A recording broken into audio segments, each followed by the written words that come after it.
dum tangidana toner page dum tang bane bako sise toner page sizinabe mahutta isana dum semjaraga tawbe yai bako moisturizer dagidi sunscreen ke ka taiba loira kanda kamaina haidi makeup to cracky oidana ke ba yage habado adu ki matang du sa habitang haramge bako do toner page laiba ngamdaba akhoi gi haidare akhoi gi di smai sum tawrasu kasu kaide yai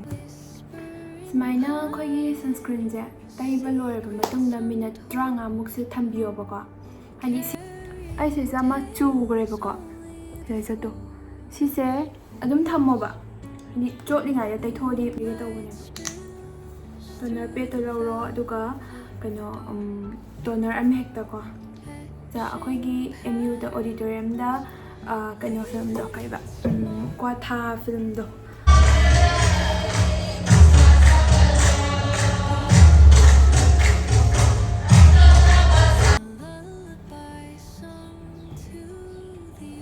toner pet ole lore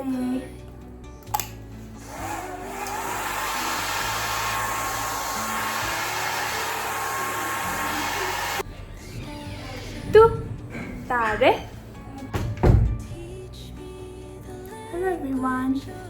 ngasi je kan tong se bako akhoi film yeng do ne bako adu to film yeng ba ha khoi asa tong na te ba sa akhoi gi MU da auditorium da kano film do kai ba kwa tha film do adu do ka ni hai bako adu gi du yeng mu ge taw bane adu myam da hek amuk lak ke bako chi se kamai taw do no har kan da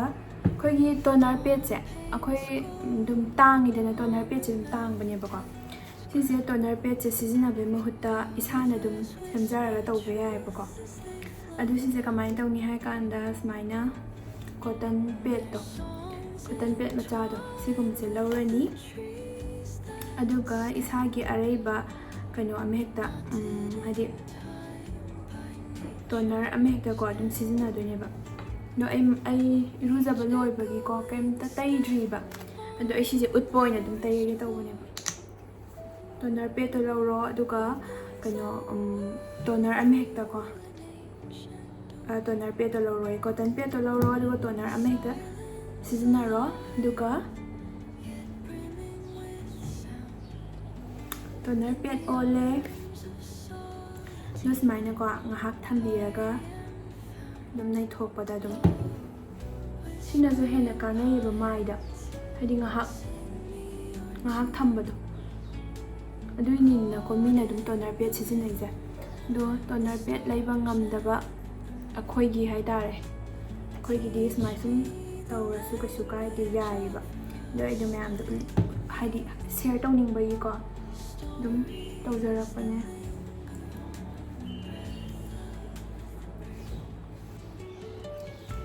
this maina ngahak thambirani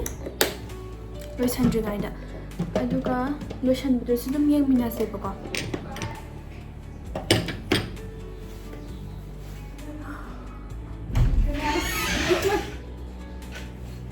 go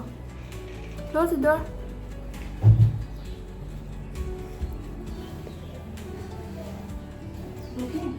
huh aya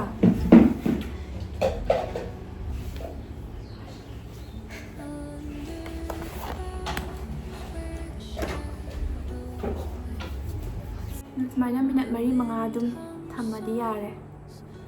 nuka aremba saruk to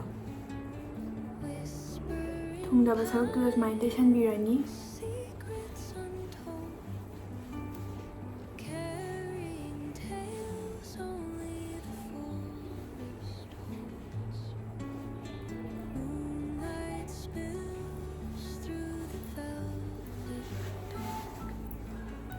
lore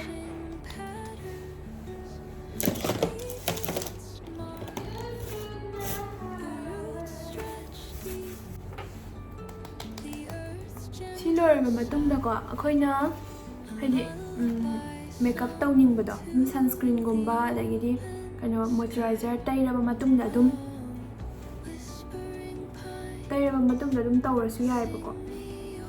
ꯇꯧꯔꯁꯨ ꯌꯥꯏ ꯍꯥꯏꯕꯗꯤ ꯑꯩꯈꯣꯏꯅ ꯑꯅꯝꯕ ꯃꯇꯝꯗ ꯑꯩꯈꯣꯏ makeup ꯇꯧꯕꯁꯦ toner ꯇꯧꯔꯒ primer ꯇꯧꯔꯒꯅ ꯑꯅꯝꯕ ꯇꯧꯅꯩꯌꯦꯕꯀꯣ ꯃꯣꯏꯆꯔꯥꯏꯖꯔ ꯁꯤꯖꯤꯟꯅꯕꯁꯨ ꯌꯥꯎꯋꯦ ꯌꯥꯎꯗꯕꯁꯨ ꯌꯥꯎꯋꯦ ꯑꯗꯣ ꯑꯩꯈꯣꯏꯅ ꯀꯃꯥꯏꯅ ꯇꯧꯔꯒ ꯍꯥꯏꯗꯤ ꯃꯣꯏꯆꯔꯥꯏꯖꯔꯒꯨꯝꯕ ꯁꯟꯁꯀ꯭ꯔꯤꯟꯒꯨꯝꯕꯗꯣ ꯃꯌꯥꯝ ꯇꯩꯁꯟ ꯇꯥꯔꯒꯗꯤ ꯍꯌꯦꯡ ꯍꯣꯔꯦꯟ ꯃꯦꯀꯞ ꯇꯧꯕ ꯀꯥꯟꯗ ꯑꯩꯈꯣꯏ ꯃꯥꯏꯁꯦ ꯀ꯭ꯔꯦꯛ ꯆꯠꯂꯛꯄꯒꯨꯝꯕ ꯑꯗꯨꯃꯥꯏꯅ ꯌꯥꯏꯌꯦꯕꯀꯣ ꯑꯗꯨꯗꯨꯒꯤꯗꯨꯁꯨ ꯍꯥꯏꯐꯦꯠ ꯍꯥꯏꯔꯝꯒꯦ ꯁꯤ ꯂꯣꯏꯔꯒ ꯑꯗꯨꯝ ꯑꯩꯒꯤ ꯇꯩꯐꯝ ꯊꯣꯛꯄ ꯃꯣꯏꯆꯔꯥꯏꯖꯔ ꯑꯗꯨꯝ ꯇꯩꯕꯤꯔꯅꯤꯕꯀꯣ ꯁꯤꯗꯦꯂꯥꯒꯤꯁꯦ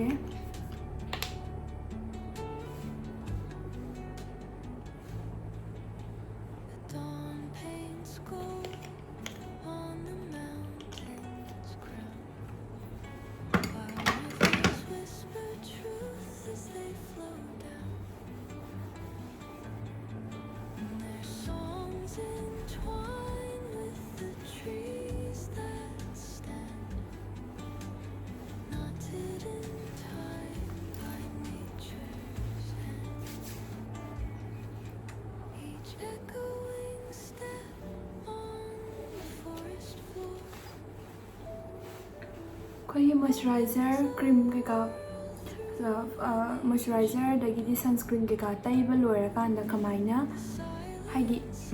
ꯃꯦꯀꯞꯇꯣ ꯀ꯭ꯔꯦꯀꯤ ꯑꯣꯏꯗꯅ ꯀꯦꯕ ꯌꯥꯒꯦ ꯍꯥꯏꯕꯗꯣ ꯑꯗꯨꯒꯤ ꯃꯇꯥꯡꯗꯨꯗꯁꯨ ꯍꯥꯏꯐꯦꯠꯇꯪ ꯍꯥꯏꯔꯝꯒꯦꯕꯀꯣ ꯑꯩ ꯃꯣꯏꯆꯔꯥꯏꯖꯔ ꯇꯧꯕ ꯂꯣꯏꯔꯦ ꯑꯗꯨꯒ ꯁꯟꯁꯀ꯭ꯔꯤꯟꯁꯦ ꯈꯔ ꯇꯩꯁꯜꯂꯒꯦ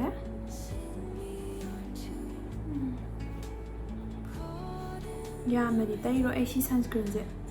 ꯈꯤꯇꯪ ꯅꯨꯡꯉꯥꯏꯕ ꯋꯥꯠꯂꯦꯕꯀꯣ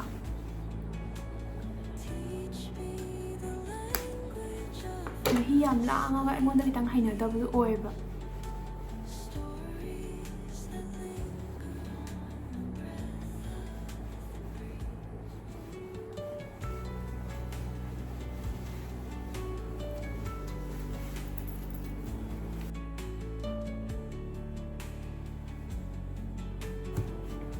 ꯁꯨꯃꯥꯏꯅ ꯑꯩꯈꯣꯏꯒꯤ ꯁꯟꯁꯀ꯭ꯔꯤꯟꯁꯦ ꯇꯩꯕ ꯂꯣꯏꯔꯕ ꯃꯇꯨꯡꯗ ꯃꯤꯅꯠ 35ꯃꯨꯛꯁꯦ ꯊꯝꯕꯤꯌꯣꯕꯀꯣ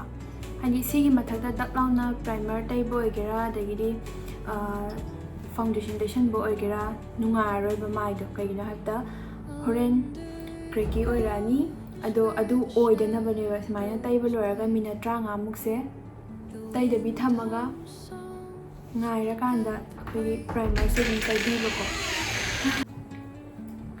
ꯑꯩ ꯍꯧꯖꯤꯛꯀꯤꯗꯣ 15 minutes ꯃꯨꯛ ꯊꯝꯈ꯭ꯔꯦꯕꯀꯣ ꯑꯗꯨ ꯂꯣꯏꯔꯦ ꯑꯗꯨꯒ ꯁꯤꯒꯤ ꯀꯂꯔ ꯕꯥꯔꯒꯤ ꯄ꯭ꯔꯥꯏꯃꯔꯁꯦ ꯁꯤ ꯇꯩꯁꯜꯂꯒꯦ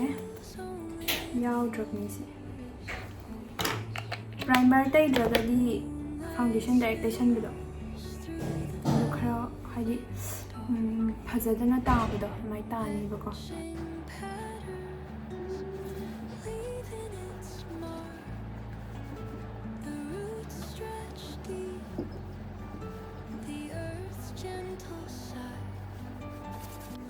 ꯄ꯭ꯔꯥꯏꯃꯔ ꯂꯣꯏꯔꯦ ꯑꯗꯨꯒ ꯁꯤꯒꯤ ꯃꯇꯨꯡꯗ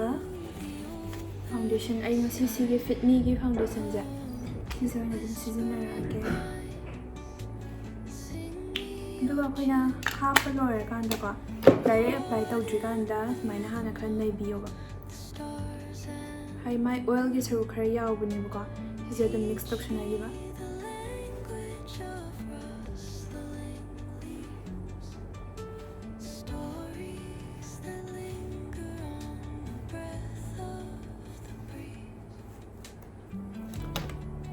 ꯑꯗꯨꯒ ꯕ꯭ꯌꯨꯇꯤ ꯕ꯭ꯂꯦꯟꯗꯔ ꯑꯐꯕ ꯑꯣꯏꯅ ꯑꯗꯨꯝ ꯍꯥꯏꯗꯤ ꯇꯣꯏ ꯇꯣꯏ ꯁꯦꯡꯗꯣꯛꯄꯤꯌꯨꯀꯣ ꯑꯐꯕ ꯑꯣꯏꯅ ꯑꯗꯨꯝ ꯇꯧꯕꯤꯌꯣ ꯃꯥꯏꯗ ꯁꯣꯛꯇꯅꯕ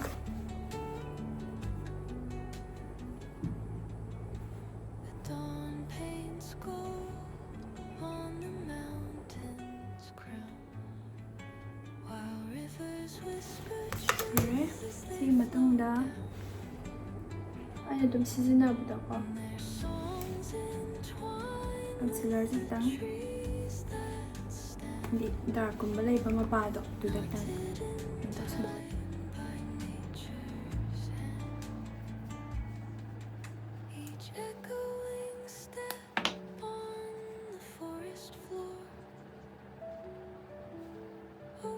ꯁꯤ ꯐꯖꯅ ꯍꯥꯏꯗꯤ ꯕ꯭ꯂꯦꯟ ꯇꯧ ꯂꯣꯏꯔꯕ ꯃꯇꯨꯡꯗ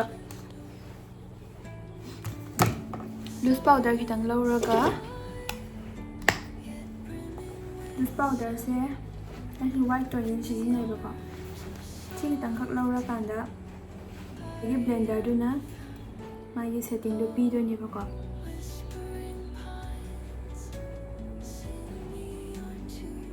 dum ai gi ahaiba mawong do adu du ne ba aina dum tai se ai kasu haiba natte ba ko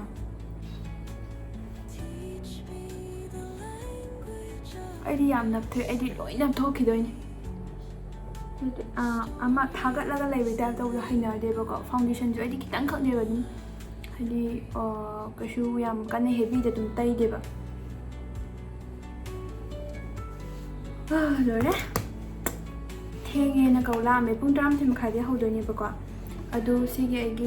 blush ki palette che amma ka tang si ki ka tang sne ba ina dum si nai je loi dro ba ko pa hura ba ni ba ti tar ka petang tu sanggani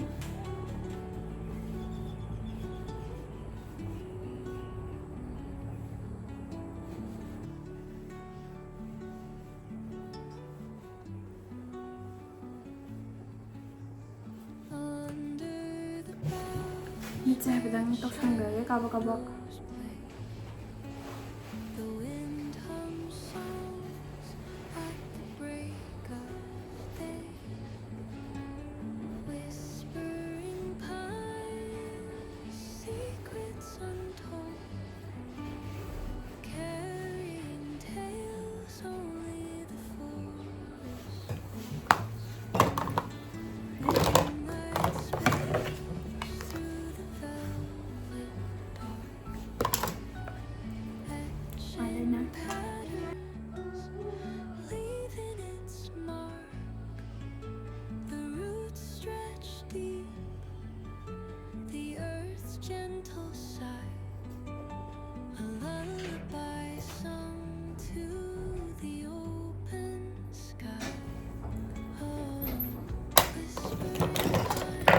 sắp đi sắp nhanh đâm này sắp ba em kề đây vậy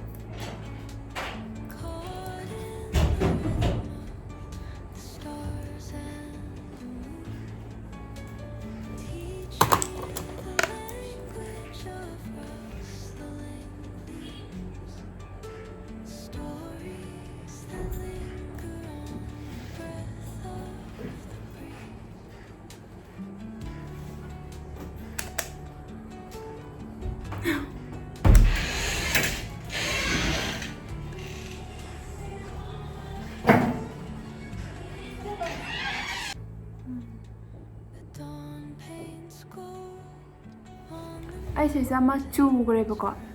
thì sẽ tụ si sẽ đúng thầm mà bạn đi chốt đi này tay thôi đi mù gì đi bọc rồi nên cần là can đó mà nhá brush to eyebrow cái brush to si sẽ đúng cái tóc bây giờ cái này bọc rồi tao si đi nữa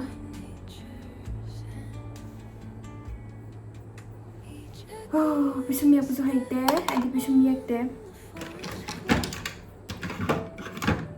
가나지 나무는 야주 된다 그래.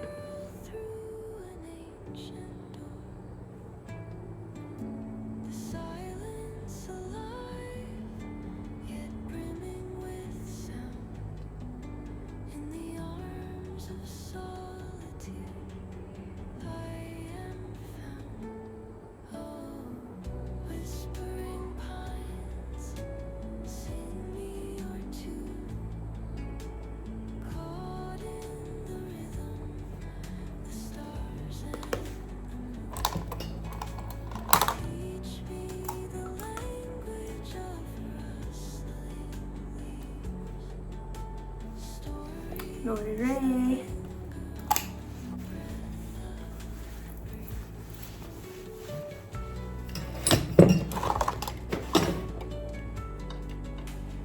누가 과 사나자 시피투가 시시셔냐라 저거 좀 야래 봐봐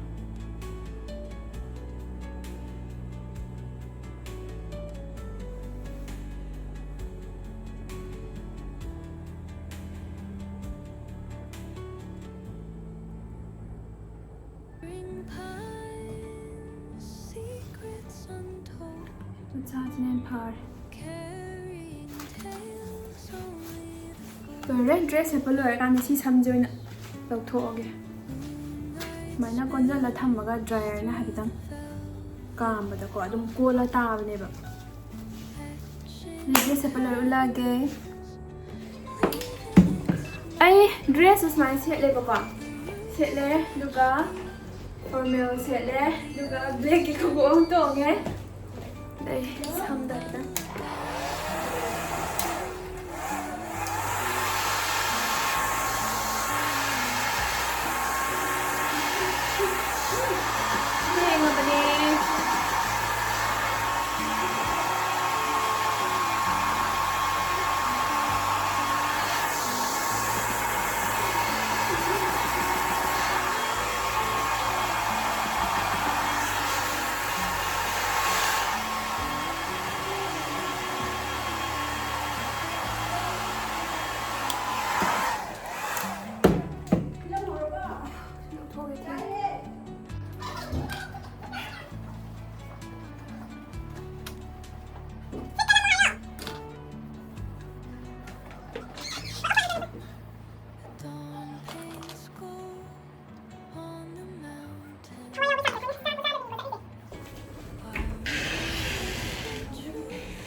ꯇꯥꯔꯦ ꯃꯇꯣꯟꯁꯦ ꯈꯔꯗꯤ ꯅꯩꯁꯟꯅꯕ ꯃꯥꯜꯂꯦꯀꯣ ꯃꯇꯣꯟꯁꯦ ꯈꯔ ꯐꯖꯕ ꯋꯥꯠꯂꯦ